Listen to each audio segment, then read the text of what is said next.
ओम चंद्रशेखराय नमः। आप सभी पर भोलेनाथ की कृपा सदा बनी रहे। प्रदोष अथवा त्रयोदशी का व्रत मनुष्य को सुखी और संतोषी बनाता है। बुद्ध त्रयोदशी व्रत करने से सर्व मनोकामनाएं पूर्ण होती हैं। इस व्रत में हरी वस्तुओं का प्रयोग करना चाहिए। भगवान भोलेनाथ की आराधना धूप, दीप, बेलपत्र आदि से करनी चाहिए। आज के इस वीडियो में आप सुनेंगे बुद्ध प्रदोष व्रत कथा और भगवान शिव की आरती। प्रदोष व्रत की कथा के अनुसार एक लड़के का नया विवाह हुआ और विवाह होने के बाद जब वह पहली बार अपनी पत्नी को लेने के लिए ससुराल पहुंचा तो 2-3 दिन अपने ससुराल में ही रुका। ससुराल में उसकी खूब खातिरदारी की गई। फिर एक दिन उसने अपनी सास से कहा कि अब वह अपने घर जाना चाहता है। यह बात सुनकर लड़की के घर वालों ने उन्हें जाने से मना किया, क्योंकि जिस दिन वह लड़का जाने के लिए कह रहा था वह दिन बुधवार का था और बुधवार के दिन लड़की की विदाई करना शुभ नहीं माना जाता।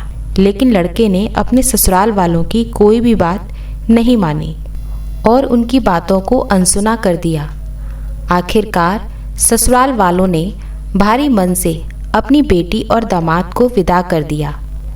चलते चलते दोनों पति पत्नी जब नगर के बाहर पहुंचे तब पत्नी को बहुत तेज प्यास लगने लगी। तब वह लड़का पानी की खोज में इधर उधर भटकने लगा। काफ़ी दूर जाने के बाद उसे एक कुआं दिखाई दिया। उसमें से उसने एक लोटा पानी लिया और पानी लेकर जब वह वापस लौटा तो उसने अपनी पत्नी के आसपास का जो नज़ारा देखा उसे देखकर वह हैरान रह गया। उसने देखा कि उसकी पत्नी किसी पराये पुरुष के पास खड़ी होकर बातें कर रही है और पानी भी पी रही है और ज़ोर ज़ोर से हंस भी रही है। यह देखकर वह लड़का हैरान रह गया कि जिस आदमी के साथ उसकी पत्नी बातें कर रही है वह बिल्कुल उसी की तरह दिख रहा था। लड़का दौड़कर अपनी पत्नी के पास पहुंचा। उसके पहुंचते ही उस पराये पुरुष ने उसकी पत्नी को अपनी पत्नी बताकर उस पर अधिकार जमाना प्रारंभ कर दिया। दोनों ही लड़के एक स्त्री के लिए लड़ने लगे और दोनों ही उस स्त्री को अपनी पत्नी बता रहे थे। देखते ही देखते दोनों का झगड़ा काफी बढ़ गया। यह देखकर वहां पर बहुत सारे लोग एकत्रित हो गए। दोनों को लड़ाई करते देख एक सिपाही भी वहां आ गया। उनका झगड़ा निपटाने के लिए सिपाही ने उस औरत से पूछा कि तुम्हारा पति कौन है, लेकिन दोनों के एक जैसा ही दिखने की वजह से वह औरत भी दुविधा में पड़ गई। पूछे जाने के बाद भी अपनी पत्नी को चुप देखकर वह लड़का भी बहुत परेशान हो गया और तब वह मन ही मन भोलेनाथ को याद करने लगा। उनसे क्षमा याचना करने लगा कि हे भोलेनाथ, मुझे क्षमा कीजिए। मैंने अपने ससुराल वालों की बात नहीं मानी और बुधवार के दिन अपनी पत्नी को विदा कराकर ले आया। हे प्रभु, किसी प्रकार से मुझे इस परेशानी से बाहर निकालिए। मैं अपने जीवन में अब ऐसी गलती फिर नहीं करूँगा। इस प्रकार मन ही मन भोलेनाथ को याद किए जाने पर और अपनी गलती का एहसास होने पर भोलेनाथ ने उसकी प्रार्थना स्वीकार कर ली। भगवान भोलेनाथ को उस पर दया आ गई और भोलेनाथ की कृपा से वह दूसरा हमशक्ल व्यक्ति भी वहां से गायब हो गया। इस प्रकार दोनों पति पत्नी अपने घर पहुंच गए। तब से पति पत्नी दोनों ने मिलकर बुद्ध प्रदोष का व्रत रखना प्रारंभ कर दिया।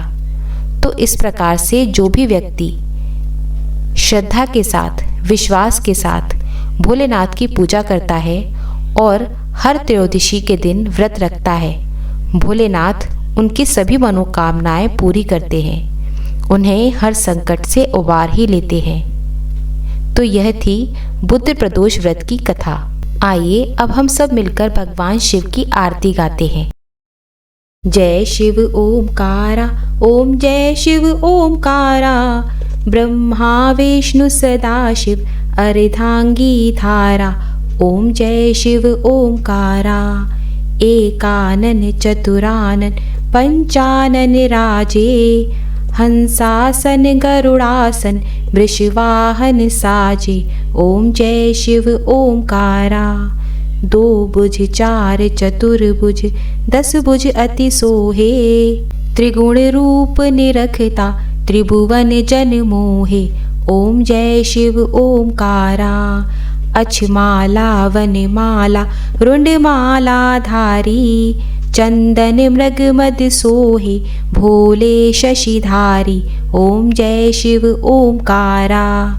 श्वेतांबर पीतांबर बाघंबर अंगे। सनकादिक गरुड़ादिक भूतादिक संगे। ओम जय शिव ओमकारा।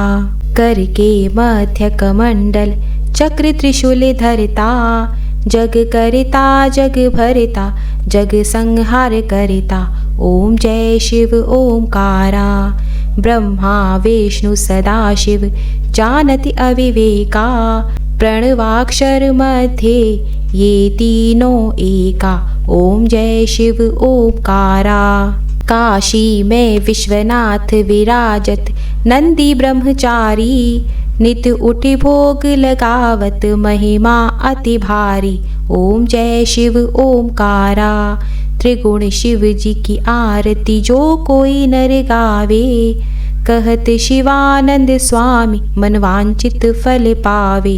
ओम जय शिव ओमकारा। ओम जय शिव ओमकारा। भोले हरि शिव ओमकारा। ब्रह्मा विष्णु सदाशिव अर्धांगी धारा। ओम जय शिव ओमकारा।